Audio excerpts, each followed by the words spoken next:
அகிலமெங்கும் உள்ள அன்பு தமிழ் நேயர்கள் அனைவருக்கும் பரம்பரை ஜோதிடர் உங்கள் மனோ பாலாஜியின் அன்பான வணக்கம். மகர ராசி அன்பு நேயர்களுக்கு இந்த 2024 மார்ச் மாதத்தில் இந்த நவ கிரகங்களால் உங்களுடைய வாழ்க்கையில் எந்த அளவுக்கு ஒரு மாற்றங்கள் அப்படின்னா ஒரு முன்னேற்றங்கள் ஏற்பட போகுது அப்படிங்கிறத பற்றி தாங்க எந்த பதிவில் இப்போ நம்ம பார்க்க போகிறோம். முதல்ல பார்க்குறவங்களா இருந்தீங்கன்னா சப்ஸ்கிரைப் பண்ணி பெல் பட்டன் அழுத்தி ஆல் ஆப்ஷன் கொடுங்க. இது வரைக்கும் தொடர்ந்து இணைந்து எனக்கு ஆதரவு கொடுத்துட்டு இருந்த அனைவருக்கும் மனமார்ந்த நன்றி. மகர ராசி நேயர்கள் அப்படின்னா மகரம் காலபுருஷ தத்துவத்தில் பார்த்துட்டோம்னாங்க 10வது வரக்கூடிய ஜீவனா தொழில் ஸ்தானம்னு சொல்லக்கூடிய 10ஆம் அதிபதி ராசி தான் மகர ராசி. மகர ராசியில் பிறந்தவங்க கடுமையான உழைப்பாளியாக இருப்பீங்க. அதே மாதிரி உழைப்புக்கு கொஞ்சம் கூட யோசிக்க மாட்டீங்க. எந்த கடினமான வேலையாக இருந்தாலும் கச்சிதமாக செஞ்சு முடிக்கணும் அப்படின்ட்டு செஞ்சு முடிப்பீங்க. ஆனால் என்ன ஒரு விஷயம்னாங்க, இந்த சனியோடைய ஆதிக்கத்தில் பிறந்ததுனால கஷ்டங்கள் அதிகமாக இருக்கும். கடுமையான உழைப்பு, கடுமையான முயற்சி, அப்புறம் பார்த்தோம்னா அடுத்தவங்களால் சப்போர்ட்டு கிடைக்கிறது இல்லைங்க. எப்படின்னா உங்களுடைய சப்போர்ட்டு அடுத்தவங்களுக்கு இருக்கும், ஆனால் மற்றவங்களுடைய சப்போர்ட்டு அப்படின்னா அது நமக்கு மகர ராசியில் பிறந்தவங்களுக்கு கண்டிப்பாக அதிகமாக கிடைக்கிறதுக்கு உண்டான வாய்ப்புகள் குறைவு. அதே சமயம் சொந்த பந்தம், கூட பிறந்த பிறப்பு, இவங்களுக்காக நீங்கள் கடுமையாக அவங்களுடைய கஷ்டத்தை உணர்ந்து உதவி செய்யக்கூடிய மனநிலை இருக்கும். அவங்களுக்காக வாழ்ந்திருப்பீங்க. அவங்கள வளர்ச்சியாக்கணும்ன்ட்டு பாடுபட்டு இன்றைக்கி நம்மளுடைய முயற்சி நம்மளுடைய வாழ்க்கையை எப்படி நகர்த்தி எப்போ நம்ம ஒரு முன்னேற்றத்தை நம்ம சந்திக்க முடியும் அப்படிங்கிற ஒரு இக்கட்டான ஒரு சூழ்நிலையில் தான் இந்த காலகட்டத்தில் நீங்கள் இருக்கிறீங்க. காரணம் என்னென்னா, உங்களுக்கு இதுக்கு முன்னால் பார்த்தோம்னா விரயச்சனி நடந்துட்டு இருந்தது. அடுத்தது பார்த்தோம்னா ஜென்மச்சனி நடந்தது இந்த 5 வருஷமாக. இப்போ இந்த 1 வருட காலமாக பார்த்தோம்னா உங்களுக்கு குடும்பச்சனி நடந்துட்டு இருக்குது. அப்போது நமக்கு என்னென்னா பணம், தொழில் இந்த 2 விதமும் உங்களுக்கு கொஞ்சம் நெருக்கடிகள் கொடுக்கும். சில பேருக்கு பார்த்தோம்னா குடும்பத்தில் கூட எதிர்பாராத ஒரு மன மகிழ்ச்சியாக இருந்த குடும்பம் கூட சிலருக்கு பார்த்தோம்னா குடும்பத்தில் சில பிரச்சனைகள் உருவாகியிருக்கும். இந்த காலகட்டங்கள் இந்த 1 வருட காலம் அதிகமான ஒரு மன அழுத்தத்தை கொடுத்துருக்கு. இந்த நிலையில் இருந்து கண்டிப்பாக இந்த 2024 பார்த்துட்டோம்னா இந்த மார்ச் மாதத்தை பொறுத்த வரைக்கும் உங்களுக்கு ஒரு ஹை பவரான மாதமாக தான் நம்ம பார்க்குறோம். எதை வச்சு இந்த அளவுக்கு நம்ம உறுதியை சொல்கிறோம் அப்படின்னா, உங்களுடைய ராசிநாதனாகப்பட்டவர் சனி பகவான், இந்த சனி பகவானை சுற்றி தான் இன்றைக்கி கிரகங்கள் இன்றைக்கி அதிகமான ஒரு ஃபேவரான மாதம் அப்படின்னு நம்ம சொல்லலாம். இந்த உங்களுடைய ராசிக்கு கிட்டத்தட்ட சனி பகவானோட சூரிய பகவானும் புதன் பகவானும் சுக்கிர பகவானும் செவ்வாய் பகவானும் இவங்கள் தான் ஒரு சேர்க்கை தான் அதிகமாக இருக்க போகுதுங்க. அப்போது இந்த மார்ச் மாதத்தில் சுக்கிரன் நிலை உங்களுடைய ராசிக்கு ஆரம்பத்தில் பார்த்தோன்னா 7ஆம் தேதி வரைக்கும் உங்களுடைய ஜென்மத்திலே இருப்பார். அதே மாதிரி செவ்வாய் பகவான் பார்த்தா உங்களுடைய ஜென்மத்தில் உச்ச நிலையில் இருப்பார். சரிங்களா? புதன் உங்களுடைய 2ஆம் இடத்தில் குடும்பஸ்தானத்தில் இருப்பார். 3ஆம் இடத்தில் ஐபவர் ராகு பகவான், 3இல் ராகு இருக்கிறது நன்மை தான். குறிப்பாக சொல்லப்போனால் 4ஆம் இடத்தில் குரு இருக்கிறது சுகஸ்தானத்தில் அற்புதம். இது எல்லாமே உங்களுக்கு ஐ பவர். அப்படின்னா நமக்கு ஒரு சாதகமான மாதமாக தான் இந்த மாதத்தை நம்ம பயன்படுத்திக்கணும். குறிப்பாக சொல்ல போனோம்னா தொழிலில் ஒரு அரசாங்க துறையில் வேலை செஞ்சுட்டு இருந்தவங்களுக்கு கூட மன அழுத்தங்கள் அதிகமாக இருக்கும், மன கஷ்டங்கள் அதிகமாக இருக்கும். நாம் கடும் உழைப்பாளிகளாக இருந்தாலும் நமக்கு சரியான ஒரு அங்கீகாரம் கிடைக்காது. இது ஒரு டிரான்ஸ்ஃபர் கேட்டாலும் கிடைக்காது. மேல் அதிகாரிகள்னால நமக்கு தொல்லை அப்படின்னா, அதாவது ப்ரெஷர் அதிகமாக இருக்கும் வேலையில். இதனால் ஒரு தாக்கம் அப்படின்னா ஒரு வெறுப்பு ஏற்பட்டிருக்கும். இருந்தாலும் காட்டிக்காமல் கஷ்டப்பட்டு அப்படியே நம்ம தொழில் பண்ணிட்டு இருக்கக்கூடிய நிலை. இது அரசாங்கத்தில் வேலை இருக்கிறவங்களுக்கு மட்டும் இல்லைங்க, ஒரு தனியார் துறையில் ஒரு சின்ன கம்பெனியில் வேலை பார்க்குறவங்களுக்கு கூட அதாவது அந்த வேலையில் ஒரு மன நிம்மதியாக ஒரு சகஜமான ஒரு நிலையில் வேலை செய்ய முடியாத ஒரு சூழ்நிலைகள் ஏற்பட்டிருக்கும் கடந்த காலத்தில். சில பேர் பார்த்தோம்னா அந்த வேலையிலேயே ஒரு இடத்துக்கு 2 இடம் மாறிட்டுங்க. அந்த எங்கேயுமே நிரந்தரமாக சரியான முறையில் வேலையில் நிரந்தரமாக இருக்க முடியல, ஏதோ ஒரு பிரச்சனைகள் வந்துகிட்டே இருக்குது. அப்படிங்கிற ஒரு சூழ்நிலைகள் எல்லாமே இந்த காலகட்டம் மாற்றங்கள் ஆகும். அதே மாதிரி சொந்தமாக தொழில் பண்ணுறவங்க, சொந்தமாக தொழில் செஞ்சுட்டு இருந்தவங்களுக்கு கடும் விளைவுகளை சந்திச்சிருப்பீங்க. வேலை தொழிலில் நஷ்டங்கள் சந்தித்தோம். ஆரம்பத்திலேருந்து நான் 20-30 வருஷமாக நான் ரொம்ப அற்புதமாக வேலை செஞ்சுட்டு இருக்கிறேங்க. 50 பேரில் 500 பேர் வச்சு நான் வேலை செய்யக்கூடிய ஒரு திறமையில் இருந்தேன். ஆனால் இப்போ பார்த்தோம்னா தொழிலில் எல்லாமே முடக்கமாகி போச்சு. சரியான முறையில் அந்த வேலை தொழில் நடந்துட்டு இருந்த தொழிலில் இன்றைக்கி ஆட்கள் கரெக்டாக வரமாட்டேங்கிறாங்க, யாருமே நிரந்தரமாக தங்க மாட்டேங்கிறாங்க. ஏதோ ஒரு வழியில் பார்த்தோம்னா கொஞ்ச நாள் இருக்கிறாங்க, கடைசியில் வரும்போது சாதாரணமாக வராங்க, வந்த பிறகு பார்த்தா நம்மளே எதிர்த்து பேசுகிற அளவுக்கு போயிடுறாங்க.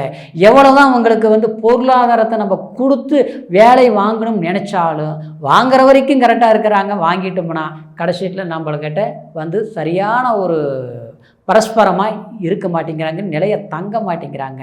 இதனால் சரியாக தொழில் நடத்த முடியல, இதனால் நஷ்டமாகி போச்சு. அதனால் சில பேருக்கு பார்த்தீங்கன்னா கடன் ஆகி போச்சு. இந்த தொழிலில் நடத்தலாமா வேண்டாமா, அது பெரிய ஃபேக்ட்ரியாக இருந்தாலும் சரி, சின்ன ஒரு ஷாப்பாக இருந்தாலும் சரி, எதுவாக இருந்தாலும் முதல்ல இருந்த மாதிரி தொழிலை சரியான முறையில் சொந்தமாக பண்ணுறவங்க நடத்த முடியாத ஒரு சூழ்நிலைகள். சில பேருக்கு பார்த்தோம்னா கடன் பிரச்சனை அதிகமாகிடுச்சுங்க, கடன் எப்படி கட்டுறதுன்னு தெரியல, அப்படிங்கிற ஒரு மன அழுத்தங்கள் கொடுத்துருக்கும். ஏன்னா உங்களுடைய ஜென்மத்தில் இருக்கிற போது ஒன்று பார்த்தா ஆரோக்கியமும் சரியாக இருக்காது, ஏதோ ஒரு மன அழுத்தம், ஏதோ ஒரு மனசில் ஒரு பயம், யாரை நம்பினாலும் அங்கே ஒரு பிரச்சனைகள், எந்த ஒரு தொழில் பண்ணாலும் அந்த தொழிலில் பிரச்சனைகள். அதே மாதிரி ஒரு வேலையே நம்ம அதை எடுத்துட்டோம்னா சரியான முறையில் முடித்து கொடுக்க முடியாத ஒரு நிலை. ஆரம்பத்தில் கச்சிதமாக நினச்ச மாதிரி செஞ்சு முடித்தோம், ஆனால் இப்போ பண்ண முடிய மாட்டேங்குது. இந்த நிலையிலிருந்து உங்களுடைய ஜென்மத்தில் இருக்கக்கூடிய செவ்வாய் பகவான் 14ஆம் தேதி வரைக்கும் செவ்வாய் பகவான் உங்களுடைய ஜென்மத்தில் இருப்பார்.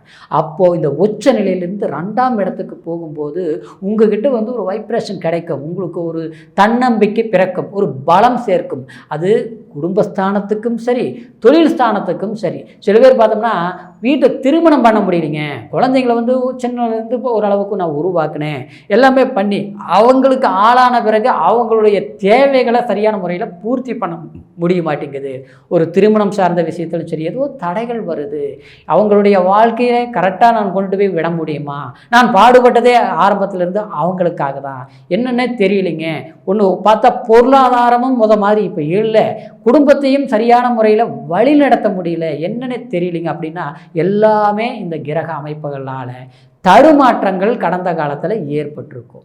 அந்த நிலையை உங்களுக்கு 4ஆம் இடத்தில் ராகு வேறு இருந்ததுங்க இந்த 2 மாதத்துக்கு முன்னால் வரைக்கும், இந்த 1.5 வருஷ காலம்.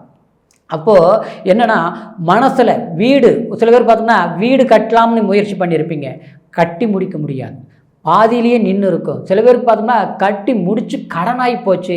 முதல்ல வாடகை வீட்டில் இருந்த நிம்மதி சந்தோஷம் இப்போ சொந்த வீட்டில் இல்லைங்க, அப்படிங்கிற ஒரு நிலை. இதுலேயும் குறிப்பாக பார்த்தோம்னா சில பேர் அதாவது வீடு கட்டியே நான் விற்றுட்டுங்க, இப்போ வாடகை வீட்டில் இருக்கிறேன், இன்றைக்கி எல்லாமே நல்ல ராசா மாதிரி வாழ்ந்தேன், இன்றைக்கி பார்த்தோம்னா எப்படியோ தெரியலைங்க, மனசில் ஒரு பயமாக இருக்குது, ஒரு மன அழுத்தமாக இருக்குது, எப்படி வாழ்க்கையை சமாளிக்க போகிறோம், வேலையில் பார்த்தாலும் வருமானம் குறைவாயிருச்சு, மாதிரி இல்லை, இப்போ பார்த்தா பிரச்சனை மேலே பிரச்சனைகள் இருக்குது, அப்படிங்கிற ஒரு நிலை. சரிங்களா?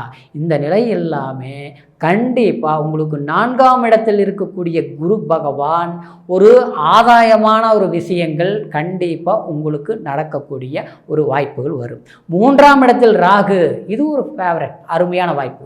எப்படின்னா ஒரு லாபமான விஷயங்கள் உங்களுக்கு அந்த தைரிய ஸ்தானத்தில் குழப்பங்கள் ஏற்பட்டாலும் அந்த குழப்பங்களுக்கு தீர்வு ஏற்படக்கூடிய நிலை வரும். ஏன்னா புதன் போய் 3ஆம் இடத்துல போகுது. ஏன்னா புதனை பொறுத்த வரைக்கும் 3ஆம் இடம் போனாலும் மறைவுங்கிறது கிடையாதுங்க. ஏன்னா நவகிரகங்களிலேயே புதனுக்கு மட்டும்தாங்க 3ஆம் இடமும் 8ஆம் இடமும் 6ஆம் இடமும் 12ஆம் இடம், இந்த எந்த இடத்துல இருந்தாலும் புதன் பகவானுக்கு மறைவு ஸ்தானங்கிறது கிடையாது.